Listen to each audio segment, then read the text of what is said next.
आज देश के इतिहास का बहुत दुखद दिन है, क्योंकि भारतीय सेना के इतिहास में ऐसा पहली बार हुआ है जब देश ने अपने किसी सर्विंग जनरल को हादसे में खोया हो। General Bipin Rawat chief of defence staff थे। सिर्फ 2 साल पहले ही ये पद बना था और इस पर पहली नियुक्ति जनरल रावत की ही हुई थी। लेकिन आज एक दर्दनाक हेलीकॉप्टर हादसे में उनकी मौत हो गई।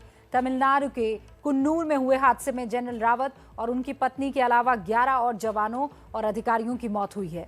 पूरा देश शोकग्रस्त है। सबसे पहले आप इस हादसे के अपडेट जान लीजिए। हादसे में शव बुरी तरह से जल गए हैं। पहचान के लिए डीएनए टेस्ट किया जाएगा, अंदाजा लगा दीजिए। कल शाम को मारे गए सभी 13 लोगों के शव को दिल्ली लाया जाएगा। कल खुद रक्षा मंत्री Rajnath Singh Wellington army hospital जाएंगे। दिल्ली में एक श्रद्धांजलि सभा होगी जिसमें प्रधानमंत्री मोदी शामिल होंगे। दिल्ली में आज सीसीएस यानी कैबिनेट कमेटी ऑन सिक्योरिटी की महत्वपूर्ण बैठक हुई। हादसे पर राष्ट्रपति, उपराष्ट्रपति और प्रधानमंत्री ने दुख जताया है। इसके अलावा अमेरिका और इजराइल की तरफ से भी दुख प्रकट किया गया है। पाकिस्तान की सेना की तरफ से भी इस हादसे पर शोक व्यक्त किया गया है। पूर्व ब्रिगेडियर सुधीर सामंत ने साजिश का आरोप लगाया है। एलटीटी के स्लीपर सेल पर शक जताया गया है और मांग की गई है कि एनआईए से इसकी जांच करवाई जाए।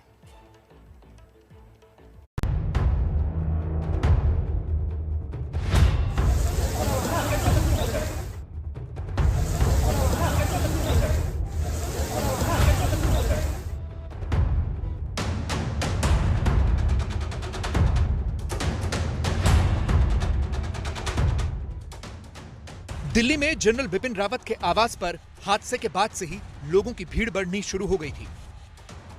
उत्तराखंड के 3 लोकसभा सांसद भी पहुंचे, रक्षा मंत्री राजनाथ सिंह भी गए और इसके अलावा जनरल बिपिन रावत के रिश्तेदार भी पहुंचने लगे। तभी समझ में आ गया था कि कहीं आशंका सच न हो जाए। दुर्भाग्य से ऐसा ही हुआ। शाम को 6:03 पर इंडियन एयरफोर्स ने ट्वीट किया, लिखा, आज दोपहर में भारतीय वायुसेना का MI हेलीकॉप्टर तमिलनाडु के कुन्नूर में दुर्घटनाग्रस्त हो गया, जिसमें 4 क्रू सदस्यों के अलावा CDS और 9 अन्य सवार भी थे।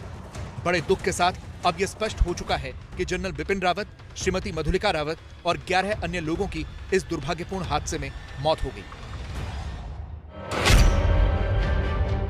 यह देश के पहले चीफ ऑफ डिफेंस स्टाफ की ऐसी दर्दनाक मौत का सवाल था।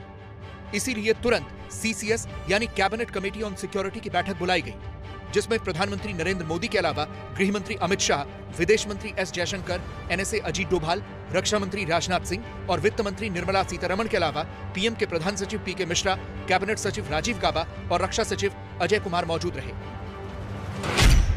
यह हादसा बहुत बड़ा है क्योंकि भारत के इतिहास में किसी सेवारत जनरल के हादसे में मौत की यह पहली घटना है। इसीलिए इससे जुड़ी हर जानकारी और आगे की कार्रवाई के लिए यह बैठक बुलाई गई। जनरल बिपिन रावत की मौत ऐसे वक्त में हुई है जब देश चीन और पाकिस्तान से लड़ रहा है। इसलिए तुरंत नए CDS का चयन करना भी बहुत जरूरी है। CDS की नियुक्ति कैबिनेट की अपॉइंटमेंट कमेटी करती है, जिसमें प्रधानमंत्री नरेंद्र मोदी और गृह मंत्री अमित शाह हैं।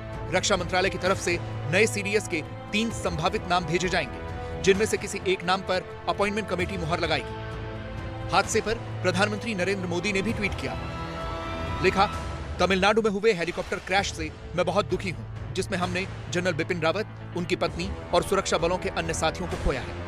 उन्होंने भारत की पूरी लगन से सेवा की है।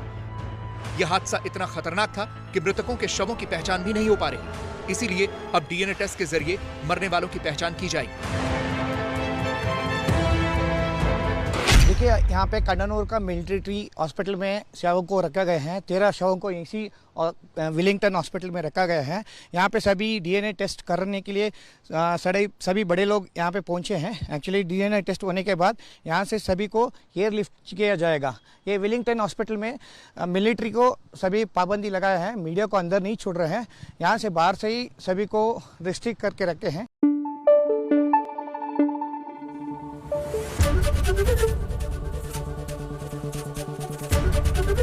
ABP न्यूज आपको रखे आगे।